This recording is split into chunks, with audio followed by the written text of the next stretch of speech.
성도 여러분 안녕하세요. 5월 24일 수요일 아침입니다. 오늘의 말씀을 들으시는 교우들을 주님의 이름으로 환영합니다. 다 같이 찬송가 352장 십자가 군병들아 부르신 후에 함께 말씀 나눕니다.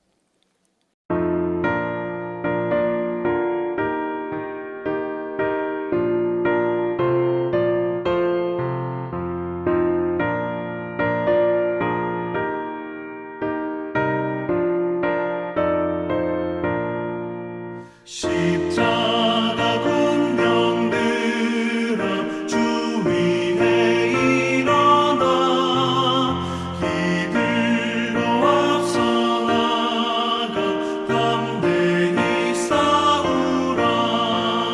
주께서 승전하고 영광을 얻도록 그 군대 거느리사 이기게 하시네.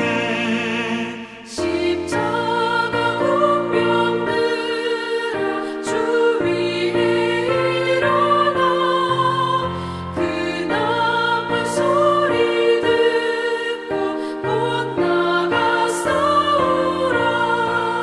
수없는 원수 앞에 주 따라갈 때에 주 예수 힘을 주사 강하게 하시네.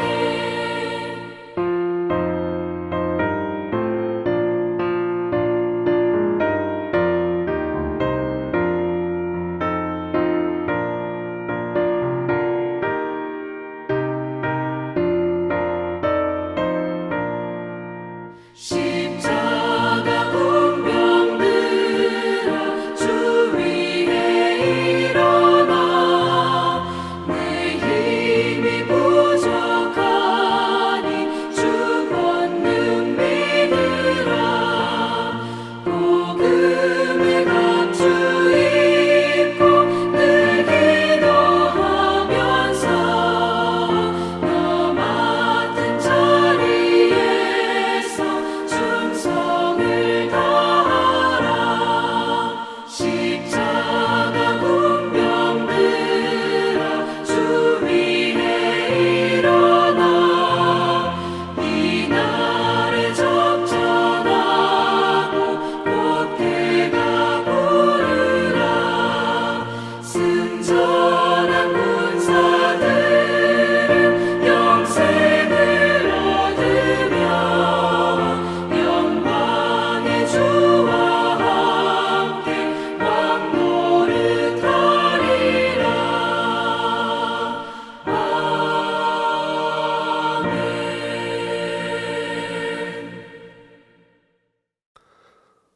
오늘 본문 말씀은 사무엘하 21장 15절부터 22절까지인데요. 제가 읽어 올리겠습니다.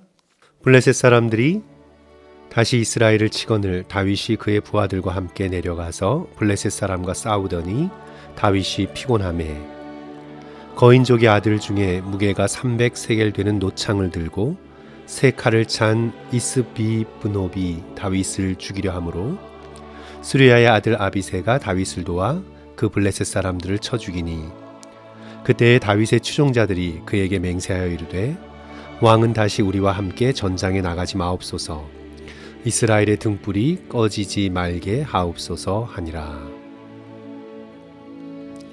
그 후에 다시 블레셋 사람과 곱에서 전쟁할 때에 후사 사람 시브게는 거인족의 아들 중에 삽을 쳐 죽였고 또 다시 블레셋 사람과 곱에서 전쟁할 때에 베들레헴 사람 야에오르김의 아들 엘하나는 가드 골리앗의 아우 라흐미를 죽였는데 그자의 창자루는 배틀채 같았더라. 또 가드에서 전쟁할 때에 그곳에 키가 큰 자 하나는 손가락과 발가락이 각기 6개씩 모두 24개가 있는데 그도 거인족의 소생이라. 그가 이스라엘 사람을 능욕함으로 다윗의 형 삼마의 아들 요나단이 그를 죽이니라. 이 네 사람 가드의 거인족의 소생이 다윗의 손과 그의 부하들의 손에 다 넘어졌더라. 아멘. 이제 사무엘 하의 끝부분에 이르면서 다윗의 삶 전체를 정리하는 기사들을 읽게 됩니다. 일종의 부록 같은 그런 기사들인데요. 다윗의 용사들이 블레셋의 거인들을 죽인 기록, 다윗의 승전가, 다윗의 마지막 말, 다윗의 용사들의 이름과 그들이 싸운 싸움들, 그리고 마지막으로 인구조사 사건을 다루고 있습니다. 오늘 본문은 부록에 해당하는 첫 번째 기록으로 블레셋 거인들을 죽인 다윗 용사들의 이름을 적고 있죠. 아마도 다윗의 전쟁 기록에서 따온 것으로 보입니다. 거인족의 아들인 이스비브놉을 죽인 아비세, 거인족의 아들 삽을 죽인 시브게, 골리앗의 동생 라흐미를 죽인 엘하난, 손가락 발가락이 각기 6개씩인 거인을 죽인 요나단. 이렇게 4명의 용사들의 이름과 그 전공을 기록하고 있죠. 성도 여러분, 왜 이것을 기록했을까요? 저는 2가지로 나누어서 함께 살펴보고자 하는데, 첫째로 하나님의 주신 승리를 기억하기 위함입니다. 인간적으로 볼 때 거인족과 맞붙어서 싸워 이긴다는 건 참 어려운 일입니다. 오늘날처럼 무기의 질로 싸우는 것이 아니라 육체의 힘으로 싸웠던 고대에는 기골이 장대한 것이 바로 무기였습니다. 골리앗을 기준으로 보자면 일본 사람들보다 한 1m는 더 컸고 단순히 키만 꺾구정하게 큰 것이 아니라 몸집과 근육이 보기만 해도 기가 질리는 수준이었을 것입니다. 그런 거인이 휘두르는 칼과 창과 도끼 또는 곤봉은 그야말로 공포의 대상이었음에 틀림없습니다. 구약성경 민수기를 보시면 출애굽한 이스라엘 백성이 광야를 가로질러 드디어 약속의 땅 경계 지점에 도달하게 되죠. 그러면서 이제 약속의 땅에는 어떤 족속들이 사는가 정탐하기 위해 정탐꾼을 들여보냅니다. 그들 중에 이제 10명이 와서 이렇게 보고합니다. 민수기 13장 32절 33절 기록되어 있는데요. 이스라엘 자손들 앞에서 그 정탐한 땅을 악평하여 이르되 우리가 두루다니며 정탐한 땅은 그 거주민을 삼키는 땅이요 거기서 본 모든 백성은 신장이 장대한 자들이며 거기서 네피림 후손인 아낙 자손의 거인들을 보았나니 우리는 스스로 보기에도 메뚜기 같으니 그들이 보기에도 그와 같았을 것이라. 거인들의 크기 또 용모 앞에서 기가 질린 거죠. 싸울 엄두도 내지 못했습니다. 스스로를 메뚜기 같다고 여겼습니다. 골리앗도 보십시오. 엘라 골짜기에서 이스라엘을 모욕하고 하나님의 이름을 모욕해도 이스라엘 군대는 두려워 숨어 있기만 했습니다. 그런 골리앗과 같은 거인을 여러 명이나 가지고 있었던 블레셋 족속과 싸워 이깁니다. 이스라엘의 용사들이 거인들과 싸워 뛰어난 승리를 쟁취합니다. 무게가 300세겔 되는 노창을 들고 휘두르는 이스비브놉을 아비세가 죽입니다. 배틀채 같은 창을 든 골리앗의 동생 라흠이라는 거인을 베들레헴 사람 엘하난이 죽입니다. 손가락 발가락이 모두 24개인 기형적인 거인이 이스라엘을 능욕할 때 다윗의 조카인 요나단이 쳐서 죽입니다. 그러면서 22절 이렇게 기록하죠. 이 네 사람 가드의 거인족의 소생이 다윗의 손과 그의 부하들의 손에 다 넘어졌더라. 성도 여러분, 누가 한 겁니까? 여호와 하나님께서 하신 일입니다. 하나님의 이름을 의지하고 골리앗을 무너뜨린 다윗을 따라서 다윗의 용사들도 하나님을 의지하여 저들을 쳐서 무너뜨렸습니다. 하나님께서 이스라엘을 위해 싸우신 거죠. 하나님이 주신 승리입니다. 오늘 본문 다음 장인 22장을 보시면 다윗이 이렇게 고백합니다. 39절, 40절, 41절. 내가 그들을 물리쳐 전멸시켰더니 그들이 내 발 아래에 엎드러지고 능히 일어나지 못하였나이다. 이는 주께서 내게 전쟁하게 하려고 능력으로 내게 띠띠우사 일어나 나를 치는 자를 내게 굴복하게 하셨사오며 주께서 또 내 원수들의 등을 내게로 향하게 하시고 내게 나를 미워하는 자를 끊어버리게 하셨음이니이다. 하나님께서 싸우실 힘을 주셨고 승리를 가져다 주셨다는 고백입니다. 다윗이 고백한 대로 전쟁은 여호와께 속한 것입니다. 우리의 인생의 싸움터에서도 싸울 힘을 하나님께서 공급하십니다. 영적인 싸움에서도 사탄을 대적할 힘을 주십니다. 하나님께서 감당할 능력을 주십니다. 전쟁은 하나님께 속한 것이고 승리는 그리스도의 것이기 때문입니다. 고린도전서 10장 13절은 말씀하죠. 사람이 감당할 시험 밖에는 너희가 당한 것이 없나니 오직 하나님은 미쁘사 너희가 감당하지 못할 시험 당함을 허락지 아니하시고 시험 당할 즈음에 또한 피할 길을 내사 너희로 능히 감당하게 하시느니라. 성도 여러분, 감당하게 하시며 마침내 승리를 가져다 주시는 하나님을 믿고 우리가 당한 인생에서의 싸움과 믿음의 선한 싸움을 계속해서 싸워 나가시기를 주님의 이름으로 축원합니다. 둘째로 이 본문의 기사가 기록된 이유는 서로 도와 함께 싸우는 싸움을 싸우라는 그것을 강조하기 위함입니다. 오늘 본문 말씀을 보시면 다윗은 이미 약합니다. 그의 상태가 약합니다. 15절 보시면 블레셋 사람이 다시 이스라엘을 치거늘 다윗이 그의 부하들과 함께 내려가서 블레셋 사람과 싸우더니 다윗이 피곤하매. 다윗이 피곤했습니다. 왜 그럴까요? 그가 늙었기 때문입니다. 다윗은 더 이상 골리앗을 치던 젊을 때의 용사가 아닙니다. 군대를 이끌고 앞장서서 나와 싸웠지만 그는 노인이었습니다. 거인족의 아들 중 거대한 녹창을 들고 덤비는 그런 자들을 무찌르기에는 다윗은 역부족이었습니다. 그래서 어떻게 되었습니까? 16절 17절 보시면 거인족의 아들 중에 무게가 300세겔 되는 노창을 들고 세 칼을 찬 이스비브놉이 다윗을 죽이려 함으로, 이름이 자꾸 헷갈려요. 이스비브놉, 그가 다윗을 죽이려 함으로 스루야의 아들 아비새가 다윗을 도와 그 블레셋 사람을 쳐 죽이니. 여기서 다윗을 도왔다. 혼자 싸우게 내버려둔 것이 아니라 도와서 함께 싸웠다. 그것을 강조하고 있죠. 이제 다윗도 도움이 필요합니다.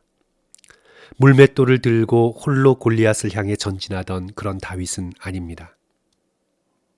그렇습니다, 성도 여러분. 우리는 서로 도움을 주고받아야 하는 연약한 존재입니다.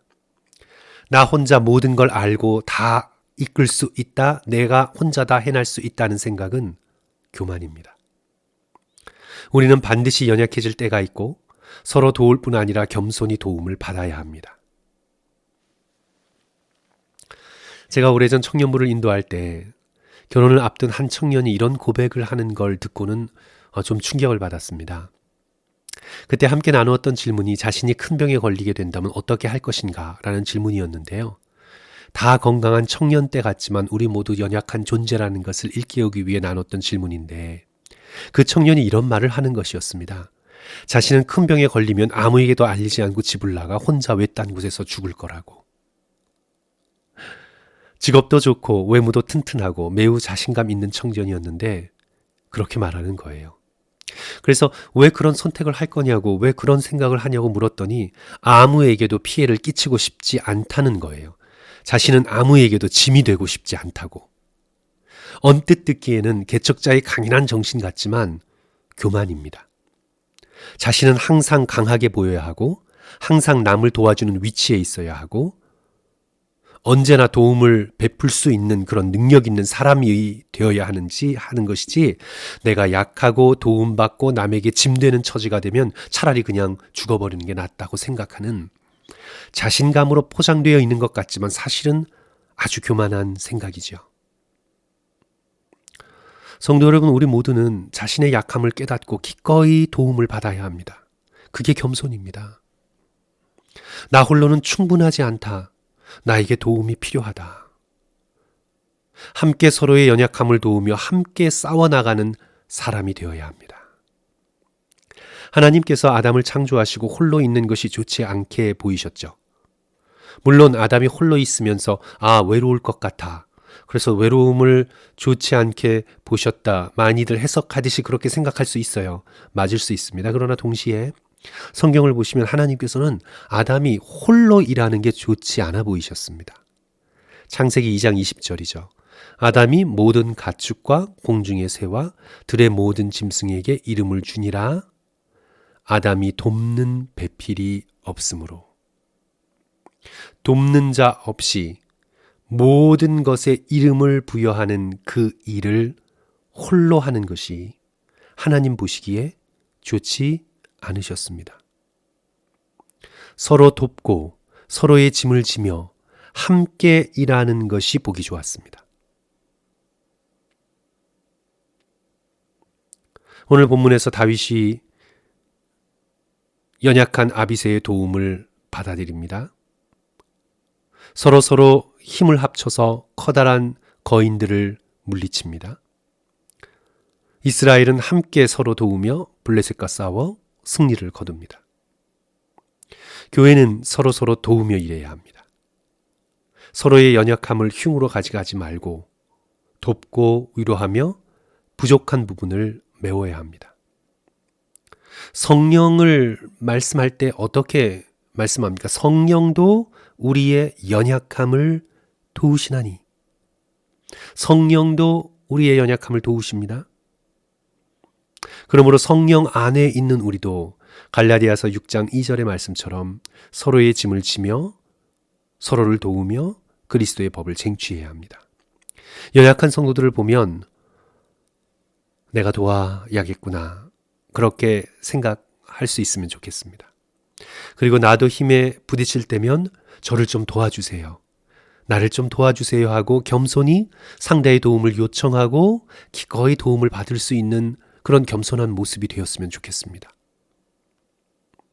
그래서 서로 돕고 사랑하는 그리스도의 법을 성취하여서 우리에게 놀라운 승리를 가져다 주시는 하나님의 능력을 경험하시는 저와 성도들 되시기를 주님의 이름으로 간절히 축원합니다. 함께 기도하겠습니다. 우리에게 승리를 가져다 주시는 주님을 찬양합니다. 우리의 인생길에 거인처럼 떡 버티고 서 있는 여러 문제들 앞에서 하나님께서 힘주시고 지혜 주셔서 싸워나갈 수 있도록 하여 주시니 감사드립니다. 우리의 힘이 아니라 하나님의 능력으로 하신 일임을 믿습니다. 죽음이 거인처럼 버티고 있는 인간 현실의 비극 속에서도 십자가의 능력으로 죽음을 패하시고 우리를 구원하여 주시니 감사합니다. 십자가의 능력을 의지하고 서로 도우며 그리스도의 사랑의 법을 성취하는 나성한인교회 교우들 될 수 있도록 역사하여 주시옵소서. 감사드리며 예수님 이름으로 기도합니다. 아멘. 성도 여러분, 끝까지 들어주셔서 감사드립니다. 오늘도 예수 그리스도와 함께 기쁘고 당당하게 사시길 주님의 이름으로 축원합니다.